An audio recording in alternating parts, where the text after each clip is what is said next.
Obviously, there have been lots of riots and protests in Britain. It's been reported that there have been over 30 in towns and cities across Britain. And the Labour Party, and Keir Starmer in particular, has focused all of his strong words and rhetoric targeting the white British people. And he ignored the evidence of Muslims rioting, and by doing so, he's emboldened them. He also, it's been discussed at least, wants to prescribe the EDL, which is an organisation that hasn't existed since 2013. And even Sky News here says, does the English Defence League still exist and could it be banned in the UK? But they lead with, does it even exist? I don't think Which it does, is a bit... It doesn't, no. It's right. kind of a bit embarrassing that they're saying the people that are responsible for this don't actually exist, which is kind of a bit embarrassing, shows a bit of desperation perhaps, because or it's very convenient in a way that they don't actually have to do anything and they look like they're doing something. I think that would be the preferred option. I think so.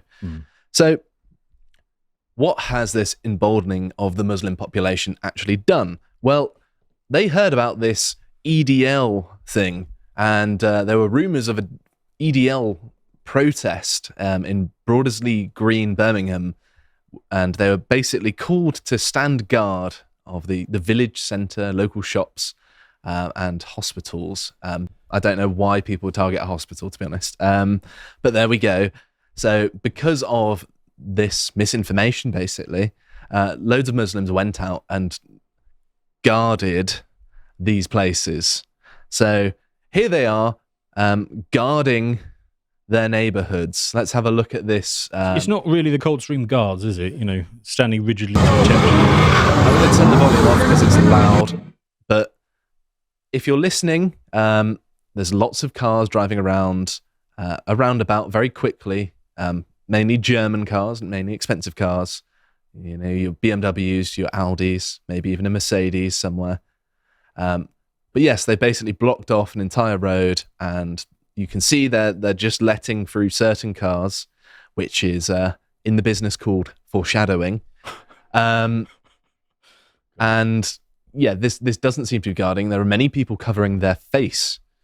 And because this was, you know, quite a big gathering of people, we're talking about Birmingham in the UK. We're not talking about Caracas, Venezuela. I thought you were going to say Birmingham, Alabama there, and I was just going to be like, thanks, Stelios. But no, Sky News came and went to cover it, and here is what happened. There's a van full of police in that McDonald's car park just behind us. There are other police cars that we've seen circling the area, so I think they are ready to move in, should they be. We know that Muslim community leaders have been speaking to the police as well, because... Free Palestine! Free Palestine! Right, I think, apologies for the language you're hearing, but so basically, they had to end it and flee. Yes. The actual journalists. The media really don't want to be covering this angle. And here they are trying to slash their tyres. Gonna do the same to us. Which didn't even work, so they're still able to drive away. So even when they're trying to slash tyres, they're not even competent, which is a bit reassuring, I suppose. But it turns out that this is the constituency of a certain friend of the Lotus Eaters, particularly of Carl Benjamin, a certain MP. Was it her constituency? Yes, but she's Birmingham Yardley, I believe, and she won't hold that for long. She'd be replaced by an open. Oh, she won Islamic it by candidate. 750 votes, and the Workers' Party of, you know, what's his name, the Hat Man, what's it called? George Galloway. Ah, yes. His party, right? Tice shared this and said, Starmer and Labour no doubt think these pro-Gaza masked folks are far right too. He's, of course, referring to the fact that Starmer didn't mention all of the Muslims gathering and rioting. And then Jess Phillips says, these people came to this location because it has been spread that racists were coming to attack them. This misinformation was spread entirely to create this content. Don't spread it, Mr. Tice. To which I still hold this view. This was before any of the subsequent events happened. And I said, they were told they would be attacked, and so they turned out en masse at that location. So, in other words, looking for a fight then. Yeah, but also the person who told them that they would be attacked was the Prime Minister. Yes, well, there is some clarification here. So, lots of details of protests across the country were shared, and lots of them were not real. And actually, some of them were shared in left-wing circles, more the right-wing circles. Oh, a lot more from what I can tell. And so lots of left-wingers turned out to protests that weren't actually real. You know, the EDL don't exist. So if there's information saying the EDL are protesting somewhere, it turns out that no one's going to turn up because it doesn't exist. I heard also of some misinformation about acid thrown into a woman's face. That wasn't recently, but that was previous. That has helped amp up the Muslims. So obviously it didn't last long that they were milling about. You know, we know they like milling and everything, but they got a bit bored, and it turns out that chasing English people is more interesting. So here they are. Oh my God. I'm going to turn the volume off because it's annoying. But yes, they're all running towards where they think some English people are. Some EDL, apparently, but not really. So here is what happened next.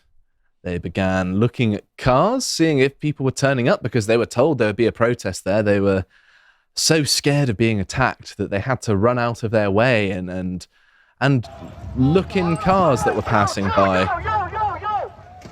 And look at what happens here. So they're stopping cars, they're seeing who's driving them, and that depends on how they treat them. And this car so happens to get away from a mob of Muslim men that mean to do them harm, had to drive through the crowd. It stopped initially, they mobbed it, started attacking it, and then they had to drive through them. And it looks like they got away safely-ish. But yes, attacking more cars. This is more or less setting up checkpoints in a city that isn't theirs. So it carried on as well. Here's another angle of the same thing. Were you going to say something?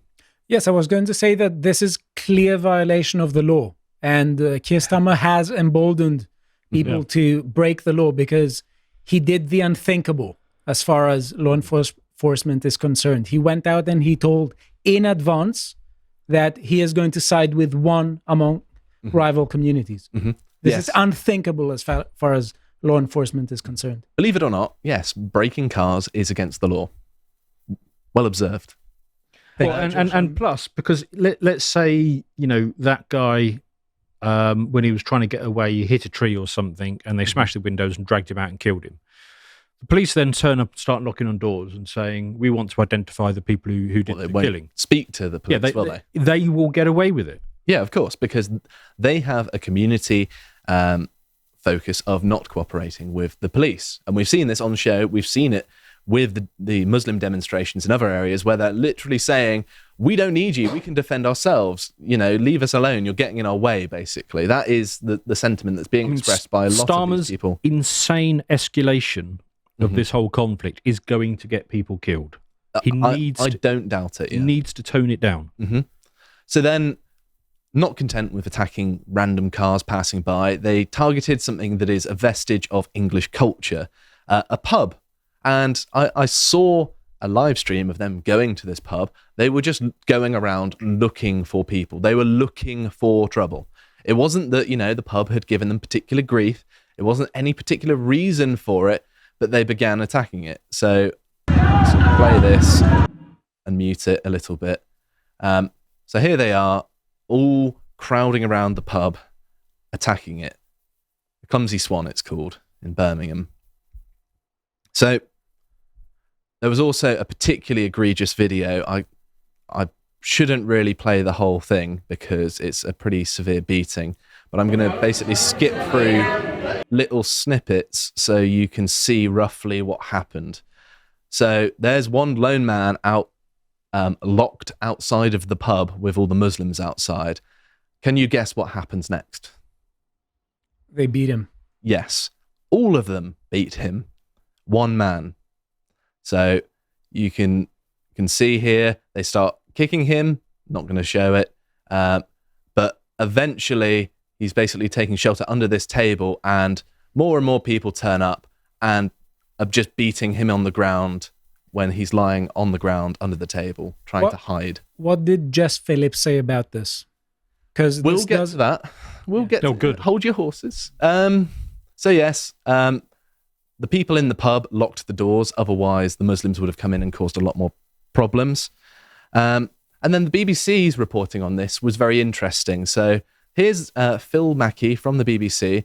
There have been some disturbances within the past hour and a half in Birmingham after hundreds of people gathered in the Bordesley Green area of the city following false reports of a march that was planned in the area. They at least got that part right.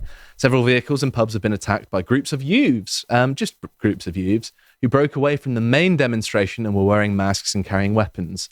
So of that main demonstration, did those people look any different to the people in that Sky News report or the people that were moving through with the cars? It all looked pretty similar to me. It seemed like it was the same people, and they're just calling them groups of youths. It wasn't masked groups of armed Muslim men. No, just youths. And then to answer your question, Stelios, first of all, Liz Truss pushed back against Jess Phillips's original claim that they came to the location to defend them. And Liz Truss says, astonishing a Home Office minister is excusing masked thugs. She must retract this statement and the Prime Minister must urgently commit to protect the safety and freedom of everyone in our country. So it's worth mentioning as well that Jess Phillips wrote a letter to Rishi Sunak because Liz Truss appeared on Lotus Eaters. Oh. So this is Liz giving her a little in return. So well done, Liz, sticking up for the Lotus Eaters and everything. It's such a marked example of the difference in culture because these far-right riots that we've been hearing about, we don't condone them. We don't say that they're a good thing. Criminal damage is never a good thing. But what they were doing is basically damaging property. It was like hotels and police centres and stuff like that. They were not pouncing on the first Muslim-looking chap they could find and then beating him half to death with 20 of them. They just didn't do it. But this group, that's exactly what the first thing they did. Exactly. So it's also worth mentioning as well that Jess Phillips is currently the Parliamentary Under-Secretary of State for Safeguarding and Violence Against Women and Girls. The irony of her defending Muslims is palpable. So she's also had to clarify, to be clear, all day rumours have been spread that the far-right groups were coming, and it was done entirely to get Muslim people out on the street to drive this content. It is misinformation being spread to create trouble. So people have deliberately set up campaigns just to smear these poor innocent Muslims. Oh, they're so innocent with their machetes and their cutting tyres. And also it's an incredibly patronising view because it basically says that the Muslims don't have any agency of their own. They are just simply blank automatons who can be easily programmed by messaging. Yes. You're winning me round, Dan. And then she also said, this is in response to, do you think that gives them a right to assemble on the street all tooled up? And she said, nope, anyone committing criminality should face the law, but it's important that the facts of why people are congregating and how it is done on purpose in order to keep driving this dissent to create content. This is obviously a bit of a conspiracy theory because it was just that people were sharing stuff around falsely. She probably did it and doubled down or something. I'm not entirely sure. It's very organised and very ugly. I haven't seen any evidence to suggest this, and no one else is really alleging it. She's the only person I've seen that suggested this sort of thing. But look at the first sentence. She says, nope, and anyone committing criminality should face the law, but it's important that the facts of why people are congregating. She doesn't seem to extend this to the English people. No, of course not. She doesn't seem to do this. And I think that this is very interesting because it all comes down to how they understand victimhood. In the minds of most people, the victims are the victims of the murders and the attacks in Southport. But in the mind of Keir Starmer and Jess Phillips and woke ideologues, it seems that victimhood is a social status and it means higher class. It's like the Norm Macdonald joke of I'm worried about New York being attacked by a dirty bomb because, millions of New Yorkers will die and the blowback against innocent Muslims will be the worst part. I'm butchering the joke. Obviously, I'm not Norm Macdonald. It's preferential treatment, and that is why it's contradictory when she says, on the one hand, everyone who is a criminal should face the law, But on the other hand, she applies this general statement with a double standard. So anyway, I need to get through these very quickly, so we can't dwell on it. She also said, have spoken to police and pub staff at sites of violence tonight. Pub has been visited by lots of lovely community, sending solidarity and are locking up for the night as usual. So at least, the pub was largely okay, but obviously not a lot's going to be done to the attackers. It's also worth mentioning as well that some Muslims visited the pub last night after it was attacked to apologise for the actions of their community. So obviously these people who were there to apologise probably felt a bit different, but nevertheless, there's still a sizable portion of the Muslim community that are violently attacking English people for being English, attacking pubs for being English, stopping cars in the street for being English. So it doesn't really change anything. A few people apologising, well, tough luck. If the majority of your community behaves like that, don't be surprised that people aren't going to be hospitable to you, even if some of you do apologise. So also they chased out journalists. Here's Fraser Knight of LBC saying that he couldn't stay there because he was chased away and made to not feel welcome. Another journalist here, Jane. He doesn't say because he's white, but yeah. Yeah. Also got chased out of the area. So these people, quite left-leaning, right? Yeah. Got driven out. They're saying, hey, this is actually what happened. So some actual journalism going on. But that is not all. In my home city of Plymouth, there were protests as well. And let's have a look at them, because this is all along Royal Parade, which is the main place where you get sort of buses internally around Plymouth. And I've spent many, many hours sat waiting for buses here that usually don't turn up. Also, there's a very good bus service that goes out to Dartmoor. Good day out. But anyway, this was a very big protest. So you can't really get it from the people walking along here.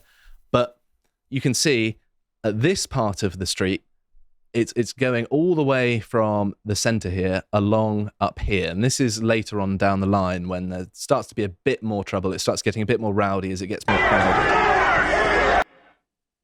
I'm going to turn the volume off just because it's loud. But yes, lots of people starting to get a bit agitated. And we'll see why that is in a second. So just to give you a sense of scale, that first video you saw, people were walking along down this part of the road, if you're looking at the mouse, and then that angle was up here. And if we have a look at the street view, just to show you, there's got to be many thousands of people here, because all of this area, there's not that tent there, that's a seasonal thing. There are people all around here, stretching all the way up to the roads. It's a big space to fill. Yeah, and then they were all the way down there as well. And this area where the camera is, the Civic Centre Plaza, normally has lots of skateboarders in. But this was where the leftists were, and Islamists, it turns out. A nice sunny day instead. That's better. So you get a better view here. So you can get a sense of the scale. And this is the Guildhall here, which becomes important because there is a church behind this.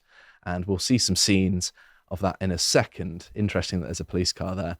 But back this way is the waterfront area where you see the lighthouse, and you've got lovely putting greens and a bowling green. It's all very quaint, very nice. It's where all the tourists go, and you can sit on the grass and admire a lovely sea view.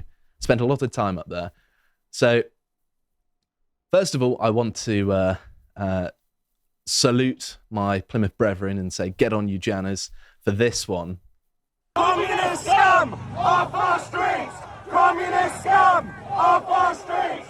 Communist scum off Are they talking about the police? No, they're on about the refugees welcome people at the other side of the picket line. Oh, I hate those guys. Yeah, but they're just saying, you're communists, you're scum, we don't want you here, which is nice to hear from people who are largely not politically engaged normally down that way. It starts with pronouns and communism, and it ends with biker gangs and violence. So it's also worth mentioning that the temporary leader of UKIP, Nick Tenconi, was there, who's in Plymouth, and I'm going to play this because the left started launching bottles and things at them. And they were pointing out that, by the way, it's worth mentioning that they're by the church here, lovely church, and they're stood up there launching stuff at people from the church ground whilst being protected by the police who were doing nothing. And of course. In that same area, when people got agitated that they're having missiles thrown at them, the police dogs were...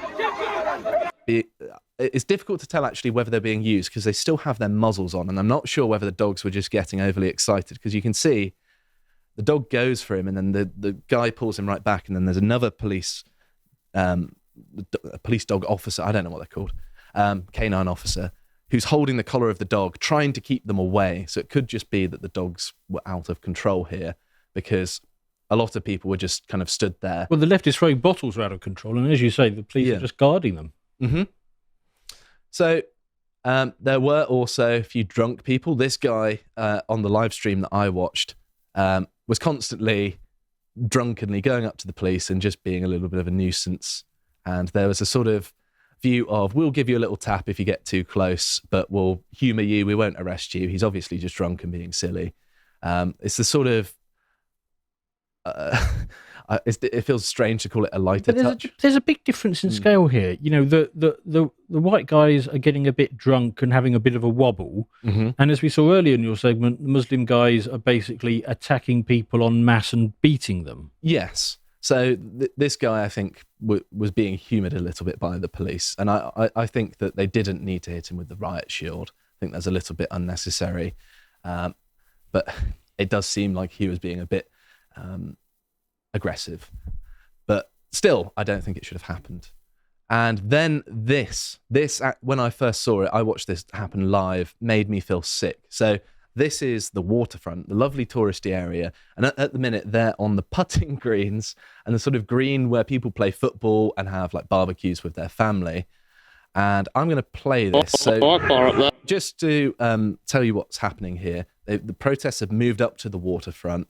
There's the leftists that are being pushed back down to where they were previously protesting.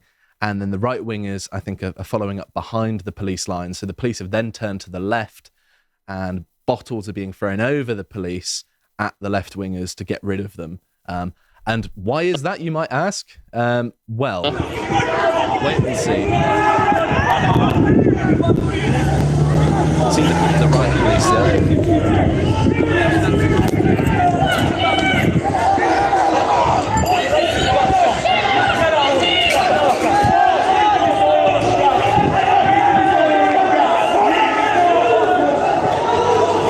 They're shouting Allahu Akbar. Look, they're running past.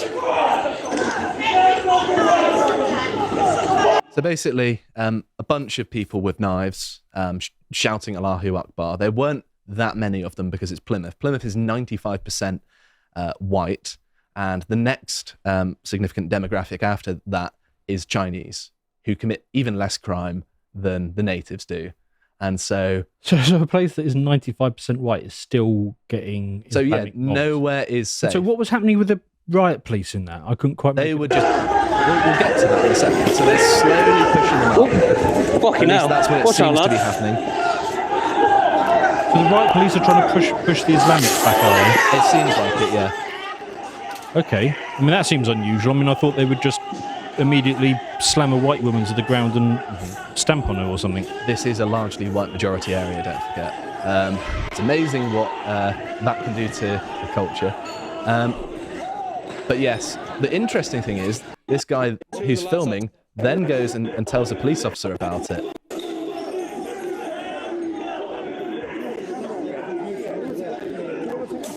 There's been reports that two of the lads up there, one in a black tracksuit, one in grey, carrying knives. It's not like you can do that, is it? It really isn't. I wish I could. I know. I'm just saying, be careful for your safety as well. So he said there's not a lot you can do really, is there? And the riot police were just like, yeah, not really. It's like, whatever. Just accepting it, really. Which I don't think is acceptable. I don't think you should accept that there are Muslims on your streets with knives chanting Allahu Akbar. Yeah. That isn't an acceptable thing to have on our streets.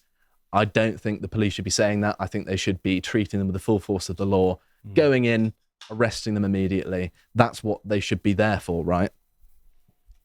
So it's worth mentioning other things have happened to Muslims as well that is only going to see a greater reaction. So Muslim graves have been covered with white paint in Burnley.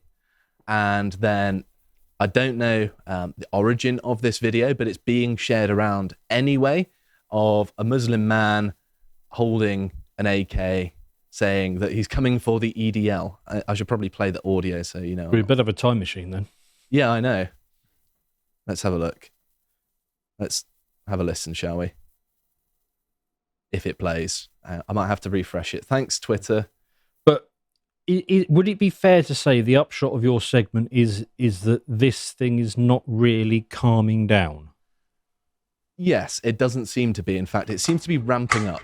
Because most of this is from yesterday, isn't it? Yes, it's Monday night. They're coming to fucking blow you away, you motherfuckers! There he is. Lovely cultured gentleman. But yes, I basically watched all of the events, both in Birmingham and Plymouth, all night last night, from start to finish. And my sort of takeaway from it is that in areas where the Muslims are a majority or a significant portion, they are going to be a violent menace to any native British people they come across. That's what seems to have happened in Birmingham, where they indiscriminately attacked random British people purely for being British. It was just us versus them. And in areas like Plymouth, where they are vastly majority white, it seems like the Muslims are in such a small proportion that, you know, a few people lobbing bottles at them can drive them away. If that's what happened, it's difficult to tell with the graininess of the footage. Yeah. But I mean, I'll just say this again, Starmer's deliberate escalation of this and giving the belligerent Muslim community a pass to do whatever the hell they want because they would not be policed and only the other side would be, has led to the inevitable escalation, and it is going to get people killed. It will. What do you think, Stelios? I just think that this is not a kind of society that any person would want for their kids. No. There is the meme of the person who stands in front of Rome burning saying, you know, but how does it affect me? I think some people may think this way, but if people think of having kids, they don't want this for their kids. So I don't want to live anywhere. Doesn't matter where it is, anywhere on the planet where, you know, just gangs just can go out and just indiscriminately start hitting people because the prime minister or the main politician of that country took a side with whatever gang in advance as far as law enforcement is concerned. It's just, it is absolutely regressive. It shows entirely arbitrary governance. And this is why I called so-called progressives actually regressives. They're taking us back to centuries ago. So my sort of takeaway is that there's going to be a tit-for-tat exchange in violence, which is going to escalate, and I don't think that this is going to end anytime soon.